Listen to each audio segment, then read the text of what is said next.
ಹೆತ್ತವರ ಹುಡುಕಾಟದಲ್ಲಿ ಮಕ್ಕಳ ಇಲಾಖೆ, ಒಂದು ದಿನದ ಗಂಡು ಮಗು ಪತ್ತೆ. ಈ ಕುರಿತಂತೆ ಬಿಗ್ ಬ್ರೇಕಿಂಗ್ ಸುದ್ದಿ ಬರ್ತಾ ಇದೆ, ನೋಡ್ಕೊಂಡು ಬನ್ನಿ.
ಶಿವಮೊಗ್ಗ ನಗರದ ಶ್ರೀರಾಮಪುರ ನಗರ ಮೊದಲ ತಿರುವಿನ ರಸ್ತೆಯ ಪಕ್ಕದಲ್ಲಿ ಕೈ ಚೀಲದಲ್ಲಿ ಸುಮಾರು ಒಂದು ದಿನದ ಗಂಡು ಮಗು ಪತ್ತೆಯಾಗಿದ್ದು, ಸಾರ್ವಜನಿಕರು ರಕ್ಷಣೆ ಮಾಡಿ ಜಿಲ್ಲಾ ಮೆಗಾನ್ ಆಸ್ಪತ್ರೆಗೆ ದಾಖಲಿಸಿ ಡಿಸಿಪಿಯು ಘಟಕ ಮತ್ತು ಮಕ್ಕಳ ಸಹಾಯವಾಣಿ ಅಧಿಕಾರಿಗಳು ಮಕ್ಕಳ ಕಲ್ಯಾಣ ಸಮಿತಿ ಶಿವಮೊಗ್ಗ ಇಲ್ಲಿಗೆ ದಾಖಲಿಸಿರುತ್ತಾರೆ.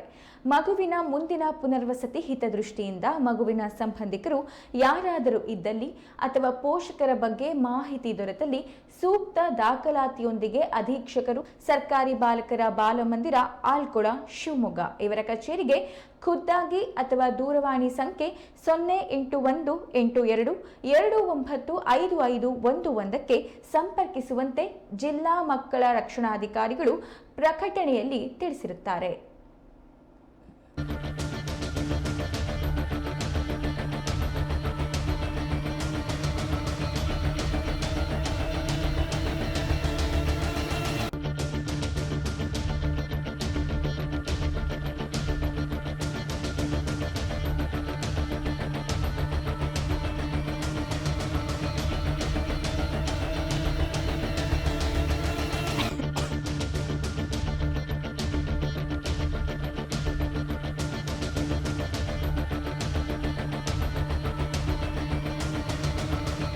ಶಿವಮೊಗ್ಗ ನಗರದ ಶ್ರೀರಾಮಪುರ ನಗರ ಮೊದಲ ತಿರುವಿನ ರಸ್ತೆ ಪಕ್ಕದಲ್ಲಿ ಕೈ ಚೀಲದಲ್ಲಿ ಸುಮಾರು ಒಂದು ದಿನದ ಗಂಡು ಮಗು ಪತ್ತೆಯಾಗಿದ್ದು, ಸಾರ್ವಜನಿಕರು ರಕ್ಷಣೆ ಮಾಡಿ ಜಿಲ್ಲಾ ಮೆಗಾನ್ ಆಸ್ಪತ್ರೆಗೆ ದಾಖಲಿಸಿ ಡಿಸಿಪಿಯು ಘಟಕ ಮತ್ತು ಮಕ್ಕಳ ಸಹಾಯವಾಣಿ ಅಧಿಕಾರಿಗಳು ಮಕ್ಕಳ ಕಲ್ಯಾಣ ಸಮಿತಿ ಶಿವಮೊಗ್ಗ ಇಲ್ಲಿಗೆ ದಾಖಲಿಸಿರುತ್ತಾರೆ. ಮಗುವಿನ ಮುಂದಿನ ಪುನರ್ವಸತಿ ಹಿತದೃಷ್ಟಿಯಿಂದ ಮಗುವಿನ ಸಂಬಂಧಿಕರು ಯಾರಾದರೂ ಇದ್ದಲ್ಲಿ ಅಥವಾ ಪೋಷಕರ ಬಗ್ಗೆ ಮಾಹಿತಿ ದೊರೆತಲ್ಲಿ ಸೂಕ್ತ ದಾಖಲಾತಿಯೊಂದಿಗೆ ಅಧೀಕ್ಷಕರು, ಸರ್ಕಾರಿ ಬಾಲಕರ ಬಾಲಮಂದಿರ ಆಲ್ಕೊಳ ಶಿವಮೊಗ್ಗ ಇವರ ಕಚೇರಿಗೆ ಖುದ್ದಾಗಿ ಅಥವಾ ದೂರವಾಣಿ ಸಂಖ್ಯೆ 0882295511ಕ್ಕೆ ಸಂಪರ್ಕಿಸುವಂತೆ ಜಿಲ್ಲಾ ಮಕ್ಕಳ ರಕ್ಷಣಾಧಿಕಾರಿಗಳು ಪ್ರಕಟಣೆಯಲ್ಲಿ ತಿಳಿಸಿರುತ್ತಾರೆ.